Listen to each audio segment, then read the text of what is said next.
And if you have any problem, please feel free to opt out from the program or from the recording. Thank you. So good morning, everyone. So how we have decided these courses into several phases.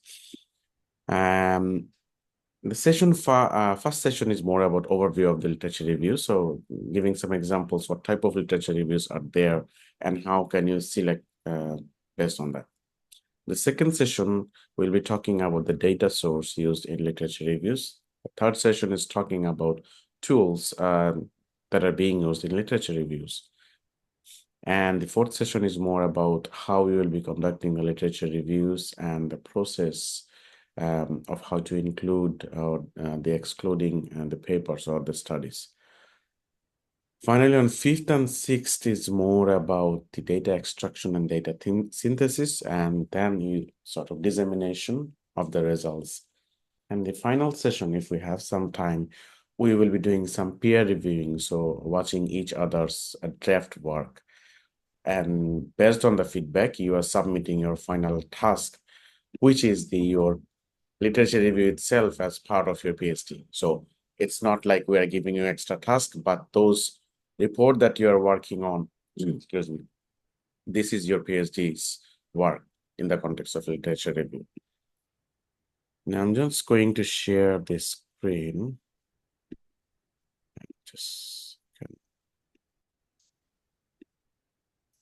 Yeah, as I have mentioned, some problem with the PowerPoint slide. So just going through with this a little bit zooming. And then, yeah. So why do we need the literature reviews? You already have answered, so don't have any hesitation. Definitely what Megan and Thea was telling about their viewpoint and what they have been doing and come up with the thing about the literature review. But then again, the question is, how are you watching the literature review? What is the definition or defining the literature review? Excuse me. Okay, so some of you might be finding the course a little bit boring. Some of you might be not because it's more about the theoretical information.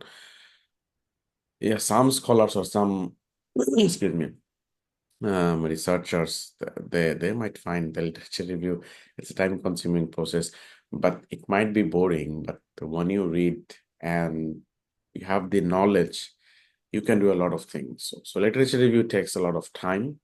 So that can be considered as an assessment to address your research question. I believe you are familiar with your research question, or do you have a problem statement? Some PhD topic might be coming up with some problem statement. Someone might be coming up with the research question. So it's up to you which one you're taking and going through with that.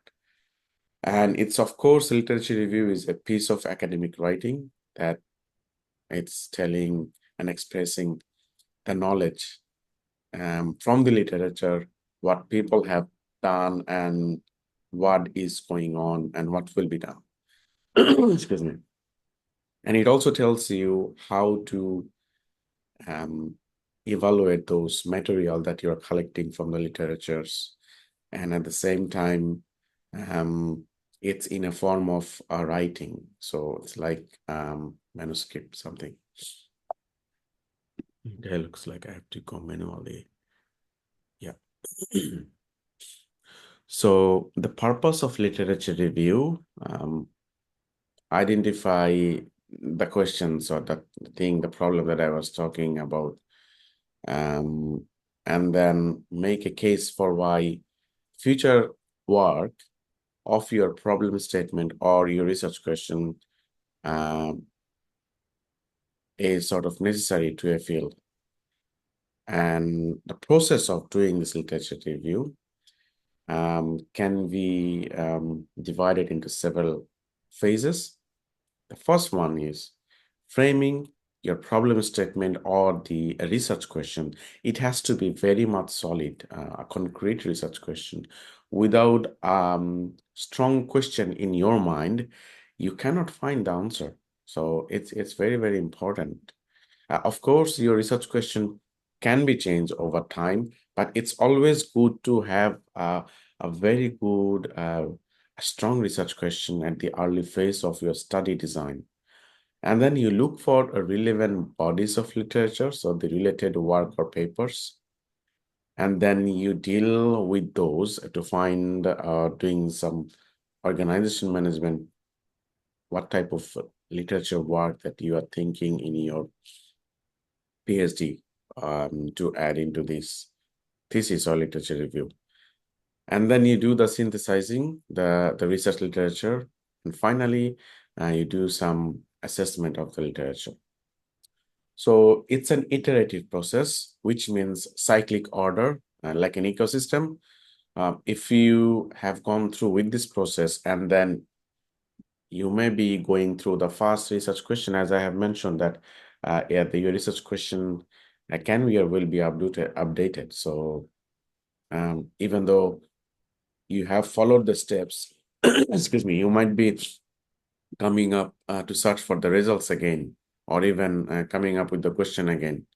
You might be finding some interesting papers, some more information that you can use again in your research.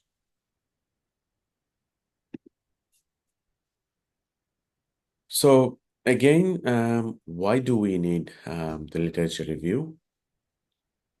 Pretty important thing. So showing a context, if you think about your research, then showing your research gaps or needs, ensuring that your research hasn't been conducted before, someone didn't do it before. So you have to make sure that the knowledge that you have collected from the literatures and the knowledge that you will be contributing into the society or into the scientific or research community, there's a difference. There's a new thing. And then show your work that fits into the existing body of knowledge. Demonstrate how the subject has been studied previously, so giving you some more insights. And then in previous research, you sort of outlining, so filtering the gaps that has been provided. So the research gaps, what are those research gaps? And based on that, you solidify your research question to find your answer.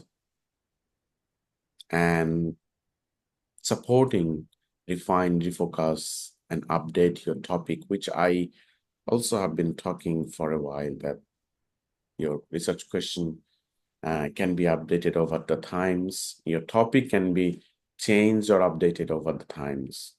And your literature review can also take part of it. So way to the literature review, how can we look on that? Excuse me.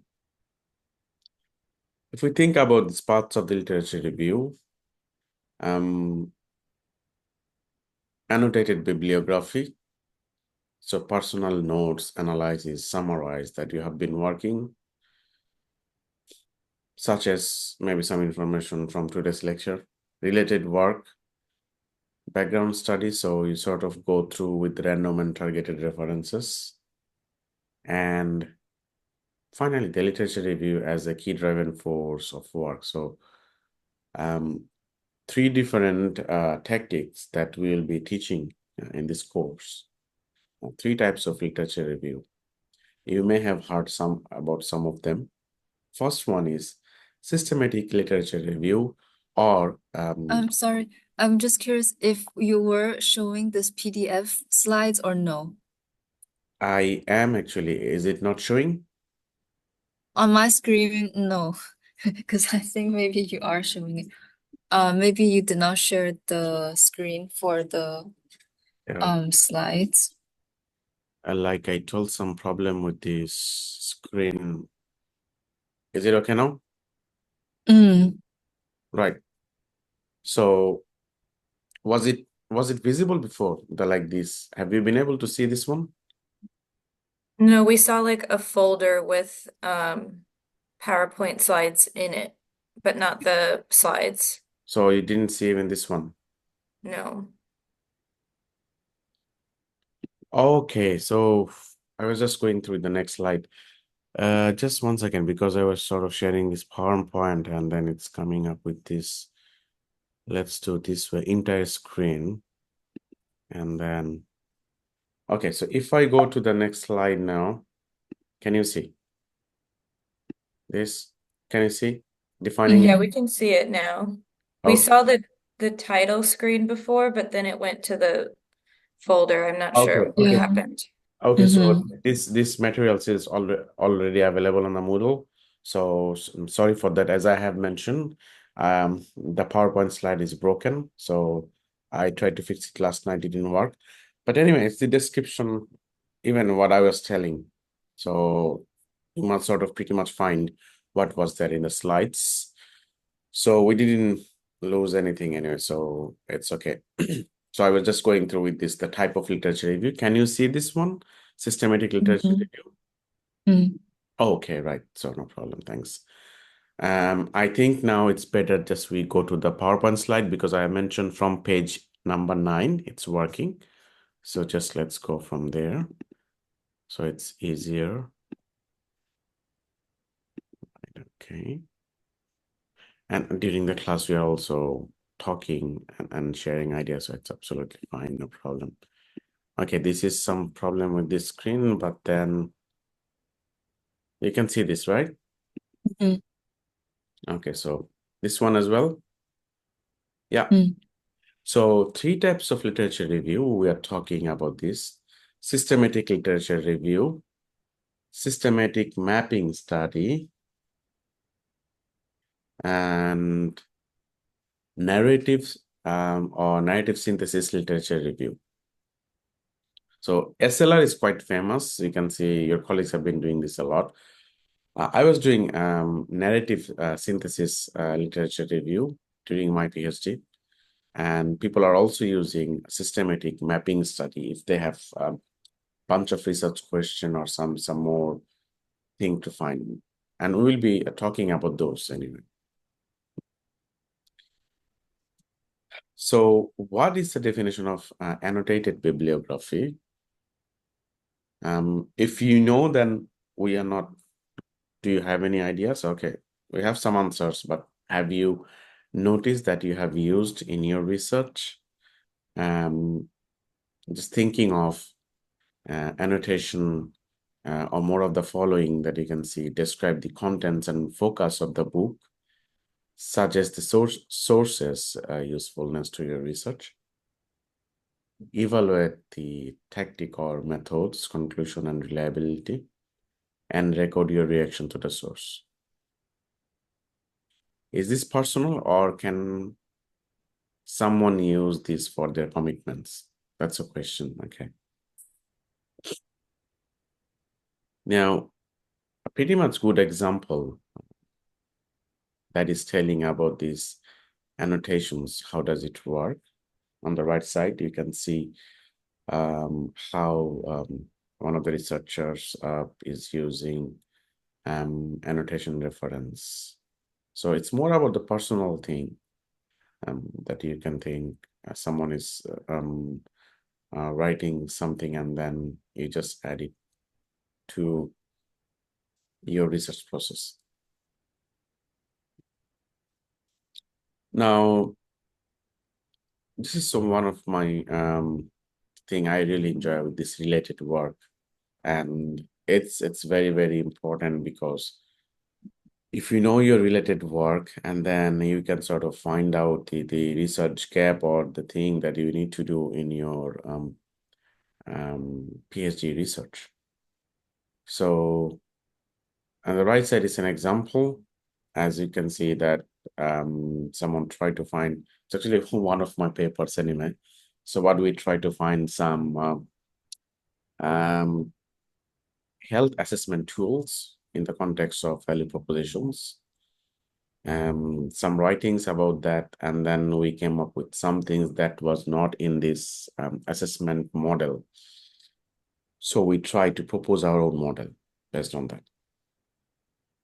But then again, the question comes, does related work is the representation of the recent knowledge of the topic, like exactly what I was telling you, and finding and including the papers into the related work section is pretty much vital to proceed to your topic of work or research. There is a demo video. Okay, we have given the reference as well, just to avoid the copyrights and everything, about the systematic literature review, a structured way of how we can do this thing. I just need to see if we can stop it and again, because if we can share the sound.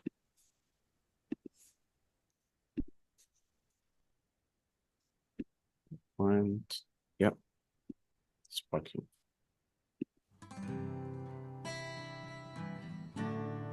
Conducting research can be daunting. There are a few distinctions that can help make it easier. First and foremost, research can be either primary or secondary. Primary research generally involves gathering data directly from research subjects and requires ethical approval. Secondary research involves gathering data that already exists. Because secondary research does not include talking directly with human subjects or generating new data, it does not need ethical approval. In secondary research, you use findings of other researchers and authors. A systematic literature review is one of many research methodologies that can be used to conduct secondary research. A systematic literature review is different than a literature review.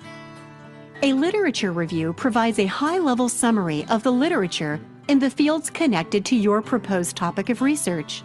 It is a general synthesis of what has been done in the research area, by whom, highlights what past research tells us about the topic, and identifies gaps and tensions in the field. A systematic literature review begins with an intentional and purposeful selection of data that will be included in the research study. This includes identifying types of information that will be included in the review, such as policy documents, journal articles, book chapters, blogs, and so on.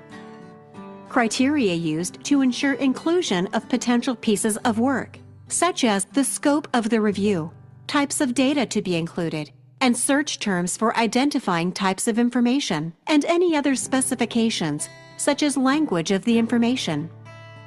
Once you have identified the works that will be analyzed, you need to do a deep and thorough read to extract key information and themes from each piece. A coding guide will help you discern which pieces of work you will use in your systematic literature review. Be sure to note why you have excluded a piece and how the ones you have included meet the selection criteria. In the analysis phase, categorizing your findings and looking for commonalities and areas of difference is useful. When you report on your findings, you want to identify what themes emerged. The final step of a systematic literature review is to interpret your findings and bring them back to your research question. What do they tell us about this topic? Are there gaps in the research? Are there contradictions in your findings? How do these findings inform a response to your research question? What recommendations can you offer? Is there a need for further research? Were there best practices identified that you can highlight?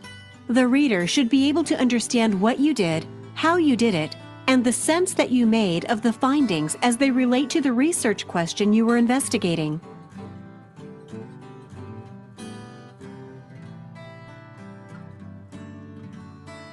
Yep. So systematic literature review, you already have listened to that video demo, and I was also telling a little bit.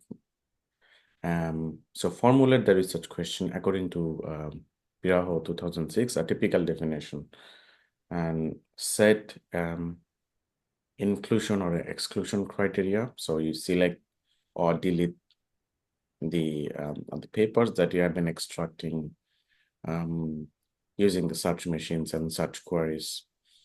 Select an X is the literature, X is the quality of the literature, and analyze, synthesize, and disseminate the findings.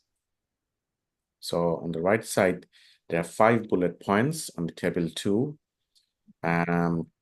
Pretty much important steps: selecting the review topic, searching the literature, gathering, reading, analyzing the literature, writing the review, and the references. Okay, just after reading this, I just will gonna go through you and asking what type of literature review you are using. Once we just come up with this description. So another tactic is systematic mapping study. Excuse me. So who are using it? It might be useful, or people can find it convenient when they're at the very early stage or at the start point of the literature review as a brainstorming or scoping. And the goal of the systematic mapping study is sort of providing an overview of a research area, identify the amount and type of research, results, and everything. Okay, the mapping literature technique, it's a bit different because it tells you to write down the words, phrases, and subtopics related to the main topic, summarize the key findings from the journals, books, whatever. We have actually uploaded some research papers that we will be going through after the lecture, so we can see on those later. So yeah. Okay, another one is that snowballing. I think you have been using this even during your master's or even unknowingly. Are you familiar with snowballing, by the way? I am not. Okay, how about Tia? Not really either. Yeah. So I would say when we asked to the students, are you familiar with snowballing? Most of them are telling that maybe not, but actually you have been doing this. Let's give you an example. So sometimes you may see that you have a research paper and you have a bunch of references at the end, right? Sometimes people go through with those references from that research paper. So that's called sort of a backward snowballing. Have you done it by reading some research papers and you go and check those reference articles, and you pick those, maybe 1 or 2 of them, and you search it again and try to read that paper, what that paper is talking about?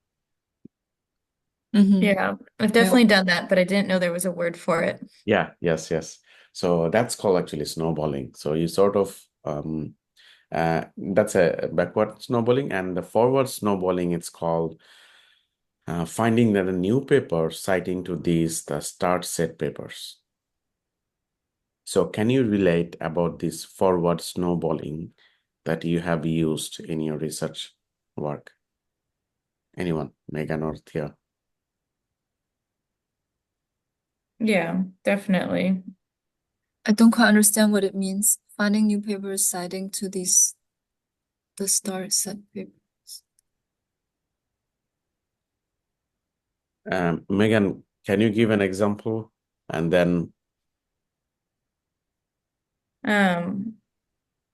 Like I kind of interpreted it as finding new papers connected to the other papers that you have. Like I use this the search engine called like connected papers, and it's kind of like another form of just finding papers for your paper.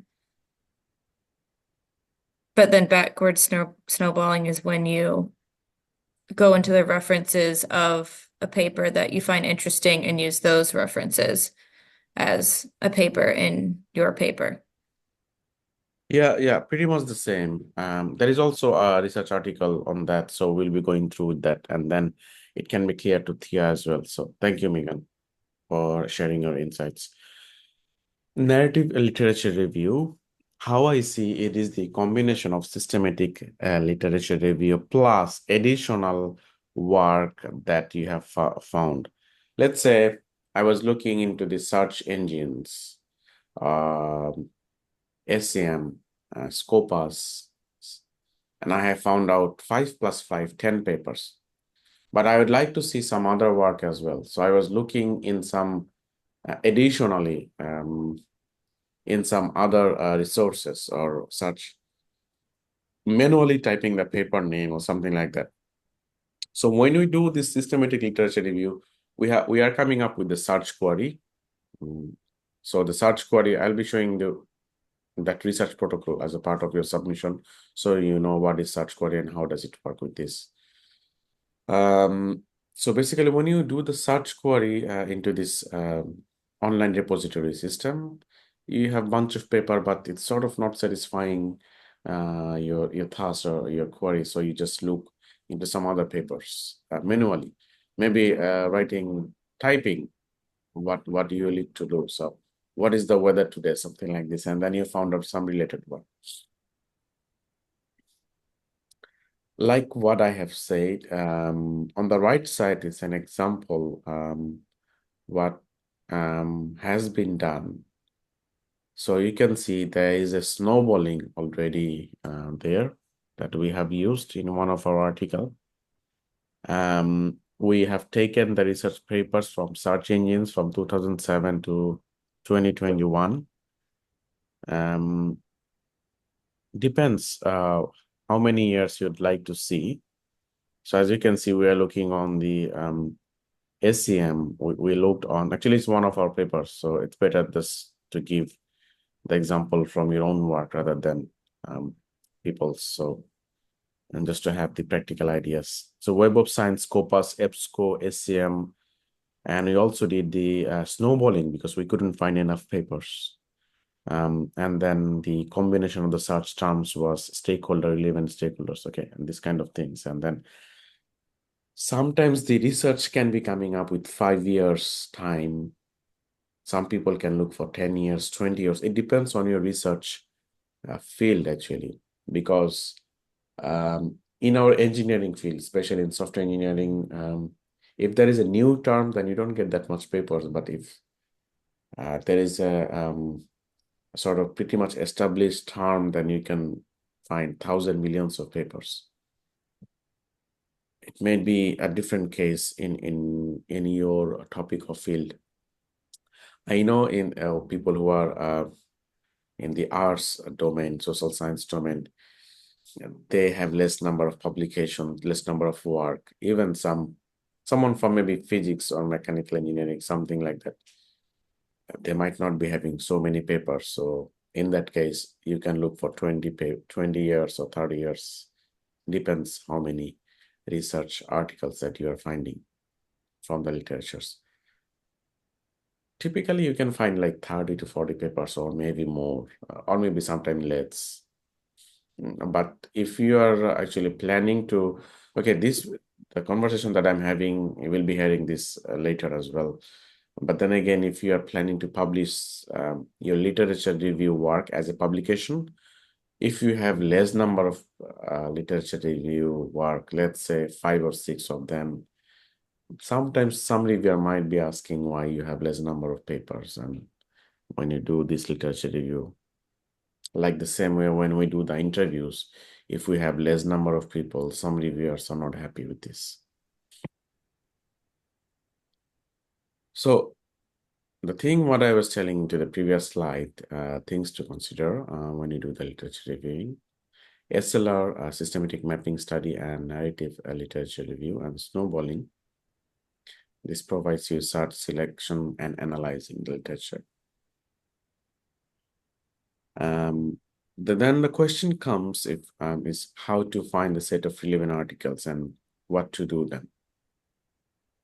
As I have mentioned, that the SLR and SMRs are traditionally based on database. You can choose your databases. There may be some journal papers or some conference papers or peer-reviewed publications, and there may be some gray or non-academic literature. So we'll talk more about this gray literatures. What does it mean by these? Some peer-to-read journals. So we cannot take about some journals into our reference, or even some publications that you think that's not in the good level. Snowballing is a good way, of course, then you sort of find it manually as a starting point to check if the literature that you're finding or looking on, that if this is a good one or bad one. So think about your case. Think about of gray literature. Think of a suitable research search approach. Should you use any automated database search? We'll be talking about this anyway. Do some test searches and think the quality of your approach.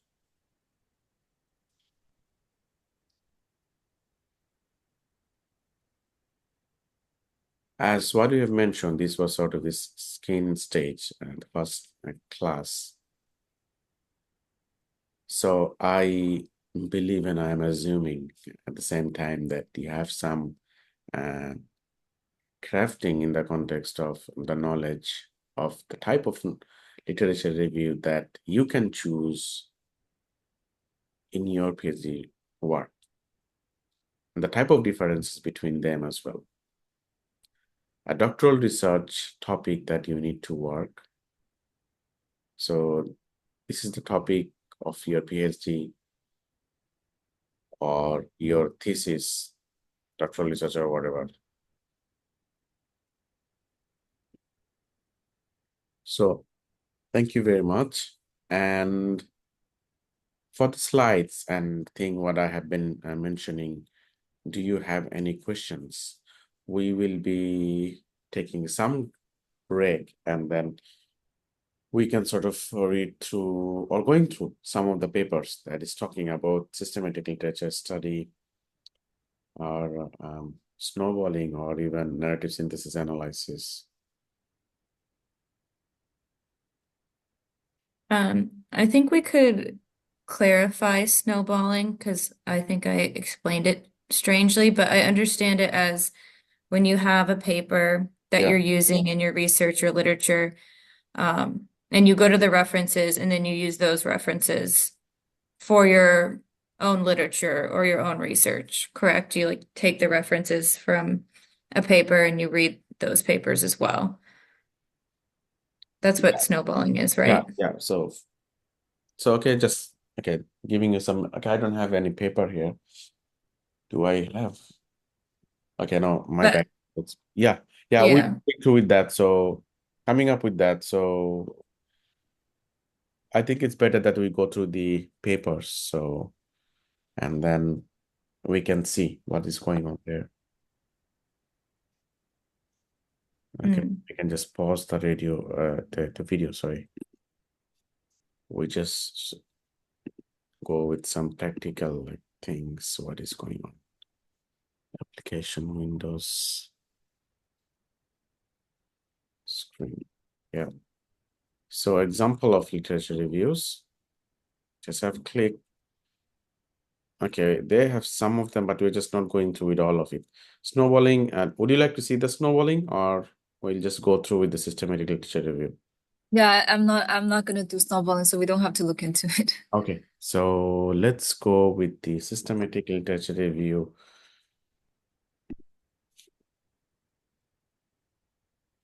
So it's sort of telling you how to do the systematic literature review. Just going through.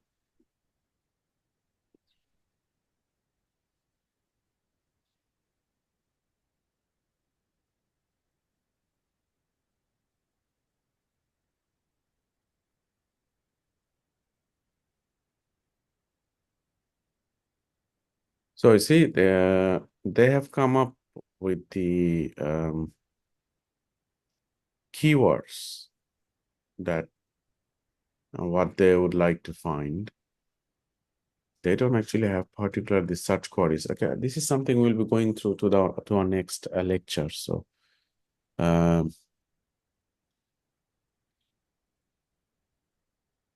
so if you can remember one of the papers that I was showing to my lecture, a slide that I was taking digital health, healthcare. So some of the keywords that you add it, and then you look for what you're trying to find. So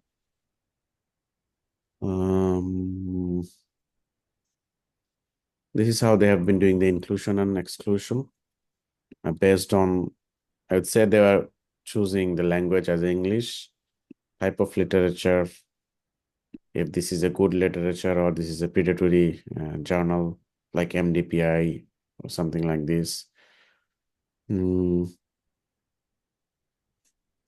Data, how they're doing this data extraction. Okay, I wanted to show you this. So this is sort of the search query. So here, like if you would like to search, or even Megan, if you would like to find some keywords of your topic, you just find those keywords of your topic. So if it, and then write it like a way, and it do this copy paste into the search engine. I think like you know these things anyway, but then again, just sort of iterative way of brainstorming. So I haven't tried such a long. Oh no, I see. Or is this one search or multiple? So this is the typical way of how you search from the search machine. I So have not tried something so long. Is this only this whole thing is for one search? yes. Oh, okay. I have not tried this before. So why it's for one research? Because what is the okay? So what's the top topic name of your PhD? So what's Oh, in? well, I currently I am doing a literature review on unequal exchange. Global, I guess something related would be unequal exchange theory in understanding global inequalities, global economic inequalities. So That's kind of the topic. so unexchange. Unequal exchange. So unequal exchange. Then what? Global inequalities. And then Economic economy. so you have three different keywords. Is Yeah. there any synonyms, alternative words to No synonyms. No acronyms, if you mean, or okay, synonyms. Not really. No. so because say if you give the example of smart manufacturing or digital manufacturing, why these people have been using or? Because sometimes pretty much the same thing, but it's like a different terms, but you look like same thing. Smart factory. That's how I have come up with this statement. So in your unequal, so sorry, I just kidding because your topic is a bit where unequal Exchange, yes. unequal exchange might have a different term that you may be not are familiar, or there may be something that is Not really. This is a very specific concept. Not well, I guess related to it, not the equivalent of the term, but something related could be uneven development. That's something related, but it's actually quite different.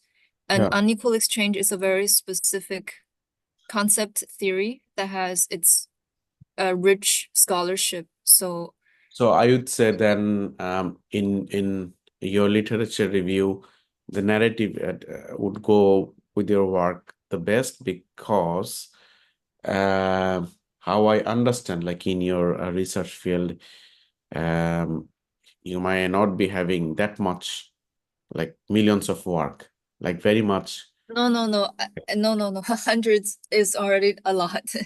Yes. Yeah. Yeah. And you might be looking for a lot of years, not like the 2 years or 5 years. Yeah, 10 to 15 years. Yes. Yeah.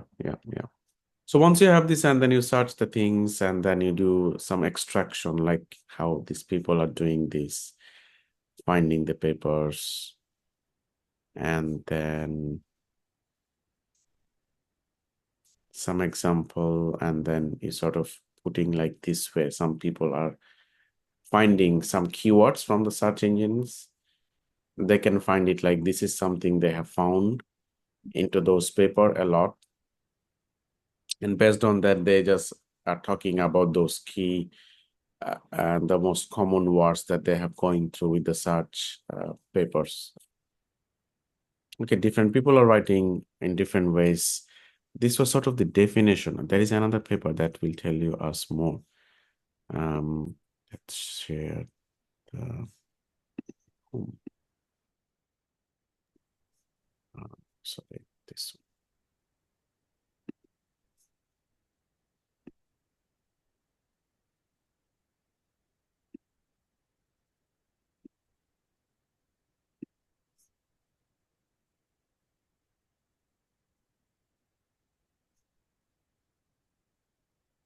See this example, and then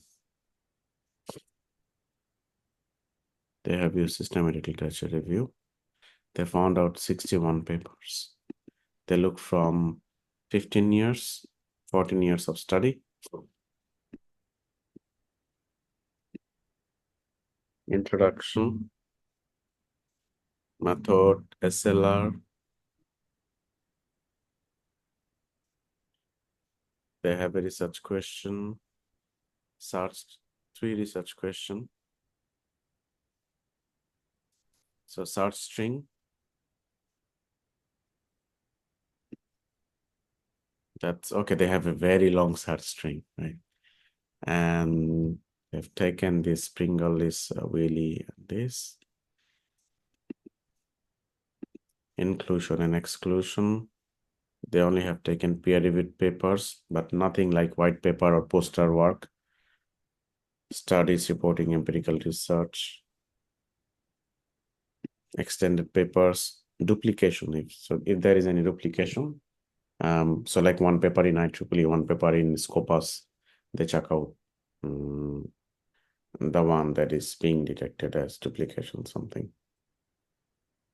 Let's see. So in this, they have found out when they filtered in the search machine. So 1320.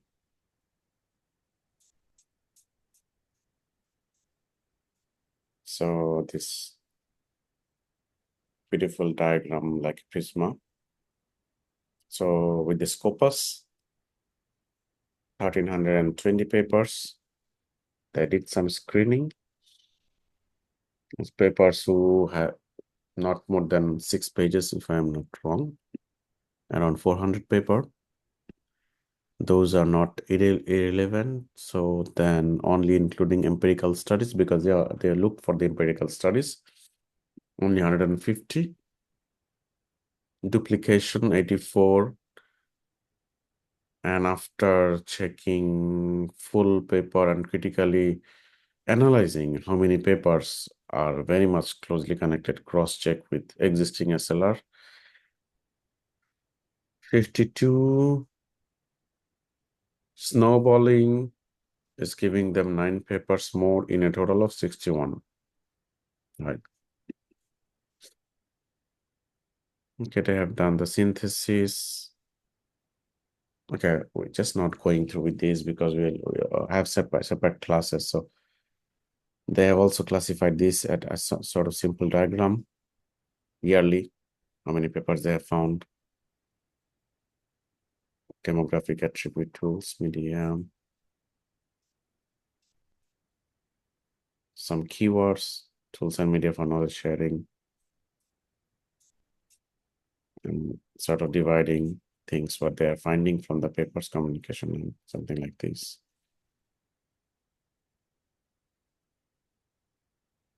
So particularly looking at different paper, what type of research method they have been using. So paper 1 is using case study.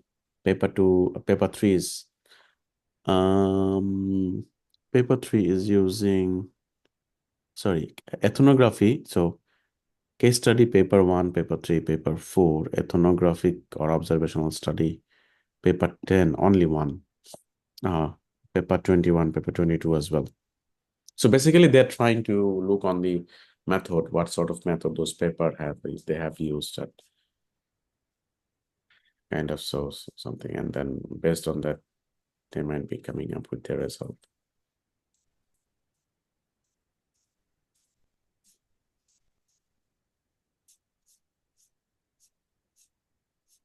So again, it's connecting with the research question, what I'm trying to find from my research. And based on that, I'm trying to show this in the result.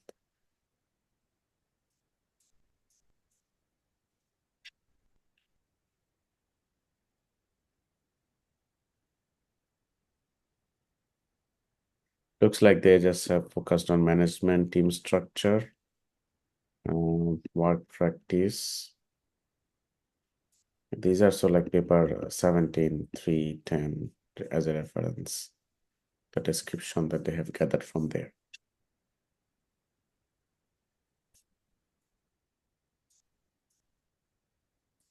Yes, and the limitation, okay, they just have seen the limitation, what is required. I think this is kind of a very good example that you can use when you write your literature review article, or even when you submit the research work as a part of the course. So you can use that format, maybe not that long. Looks like this guy spent a lot of time. Okay, the literature review process itself, it does take time.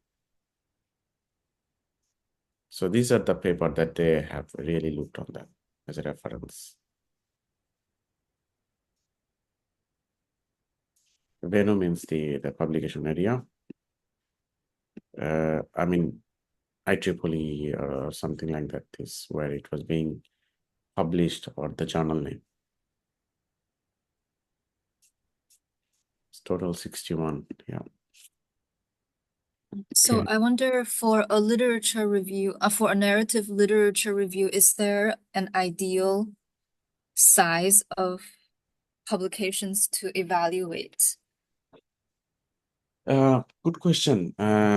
Yeah, yes and no. Again, it depends, because in your field, Thea, you may not find that much papers. Giving one example that what we have been working in our research work, I think we identified around 21 paper and 2 paper manually, like what you have been looking like you as well. We didn't get that much paper, but some journal they look for if you have 30, like 50, 60 papers. Okay, that has found 40, 50. It's like a good figures. It depends from field to field, because in your field, you do not have enough number of papers. So you cannot tell them, or you cannot generate any new papers. So that's completely fine, that if you do not have enough number of papers. Are you planning for publication? Not this one, not really, but maybe in the future. Currently, no. Yeah. So I mean, even though if you have less number of papers, you need to write in the research paper or the publication that why the number is less. Maybe you need to sort of a description, few words that hasn't been that much work. It's only 10 or 20 years time. And why did you choose those 20 years? Why not 50 years, or why not 5 years? Of course, maybe in the 15 years, most recent work has done. In the 30 years time, it didn't get that much work. So you sort of justify the reason that why it's a less number of paper, or even, I think even the reviewer, they will understand it because they're from the same field. So people who are reviewing your work, they know that you don't have that much paper so in your field. So that's completely understandable. Okay. So now let's go with another systematic mapping study.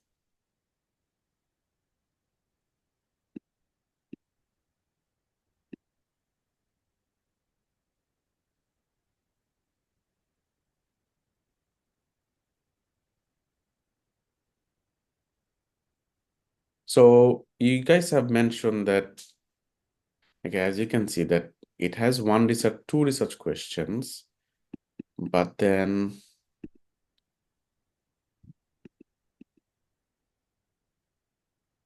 the research question itself has a lot of sub-questions. So this is how these people are using systematic mapping study. So it's when you divide the work, sort of giving you more answers. So look at the search criteria is also big. They have a search terms here, a lot of them. If you have so many search queries and so many questions, research questions, then systematic mapping study is the way how people have been going typically.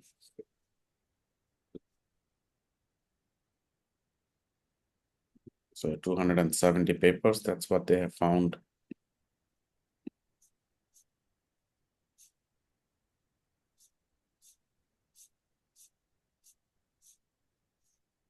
A lot of things.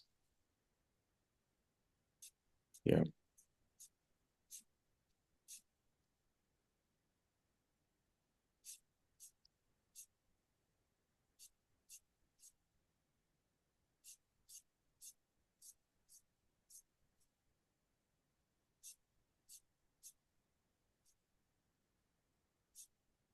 Yeah, there is a man found out RQ1, and the list of the papers that they have finally looked on that. Now going through with narrative literature review.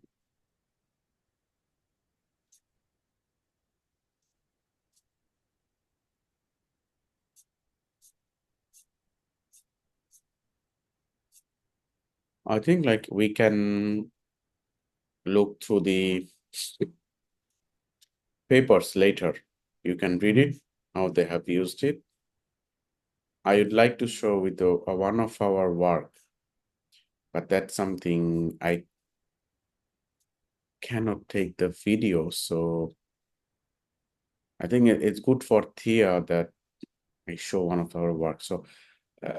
So let's close this video today so that the things that is required for the students, they know what we have been talking.